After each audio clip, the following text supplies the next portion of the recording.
Ito po ang ating Graco Fast Action Jogger Stroller. Fit for 6 months old up to 30 to 35 kilogram. Ayan. Possible ba kayanin pa po ng 40 kilogram. Ayan. Good for and recommended for big kids. Already washed na po ito and ready to use. So, selling this for as is. Okay? Okay? Again, selling this for as is. Okay? Ito po yung details po niya one by one. Unahin natin sa kanyang canopy.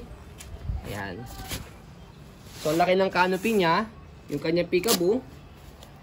So, pwede nyo siyang i-roll. And then,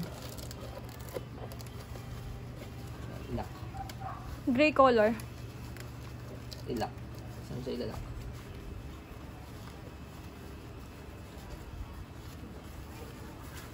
I-roll. Tapos meron siyang lock dito.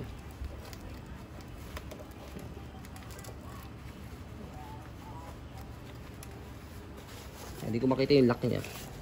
Ito. Hindi. Yan. Ayan. Okay? So, pag binalik. So, next natin sa kanyang pag-fold. And then, higaan. Ang kailangan nito, almost flatten yung kanyang pagkakaiga. Hindi mahaba. Ayan. So, kung di po kayo satisfied sa wash po namin, pwede nyo po ulit siyang i-full wash. Ayan. Sa kanyang harness and belt lock, ayan, wala po siyang putol. Okay? So, as you can see, meron siyang tatlong butas dito. Ayan, tatlong butas. So, depende po sa laki ng baby po ninyo kung gaano siya kalaki para pwede nyo po siyang i-adjust. Ayan. Next natin, sa kanyang table. Ayan, front table. Kinagandaan sa kanya, may table na dito sa harapan. May table pa po dito sa kanyang handle. So, sa pagtanggal po sa kanya sa ilalim, press nyo lang po yan. Salpak lang po pagka ikakabit. Ayan. Next natin, sa footrest, tapakan ng paa. Ayan. And then yung kanyang gulong. So, again, selling as is po yan. Kung ano pinakikita po ninyo sa video, yun na po yung inyong makukuha. Wala siyang butas. Ayan. Okay. So, next natin, sa kanyang body frame. Ayan, sa right side. So, napakaganda ito pang jogging. Ito yung ginagamit talaga pang jogging. Ganito kalaking wheels. Ayan, yung gulong niya, laki. And then, stopper. Stopper sa likod, isang tapak dito sa kabila, pati dito sa kabila. Ayan. Okay?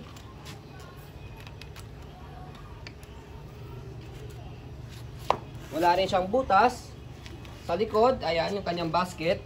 Pati yung kanyang gulong sa left side.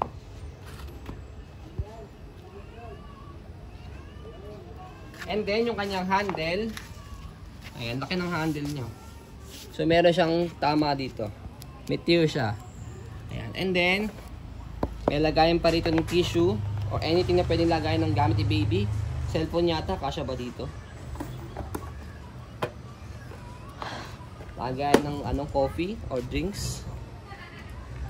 Habang nag-jogging. And then next, sa kabilang side ng body frame.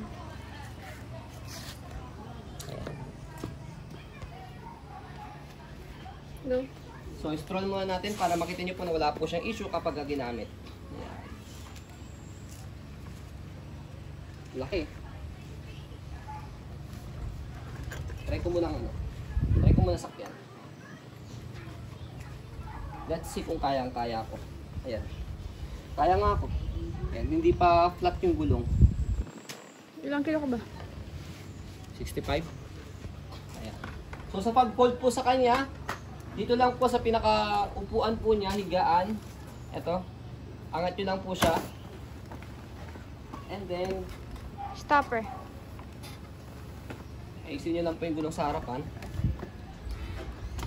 Dahil i-stop mo muna. May stand yan eh. Ito nga yung stand niya.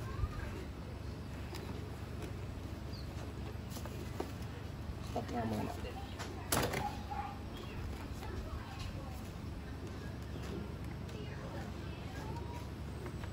Open mo muna, mali ka kasi. Mali ba ako? Ano dun sa ano ka? Open mo na, ano yung ano? Handle na ipit.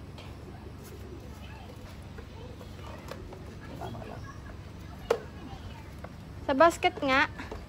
Naipit nga, daddy. I-open mo muna. Naipit. Naipit yung basket. Ayun. Yun, naipit sa ilalim. So ito, by the way, stand po ito pagka naka-fold na. So fold natin ulit. Stop mo muna.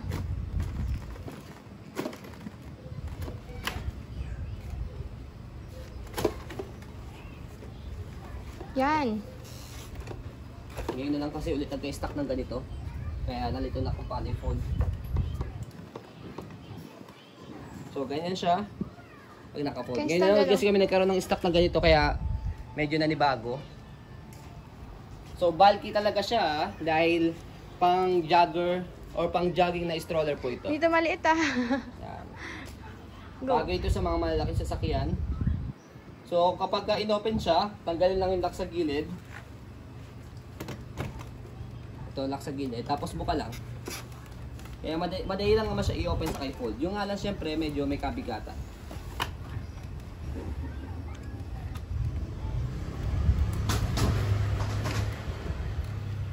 So ayan po, as you can see, very details po kami sa aming pong pag-video kasi amin siya policy.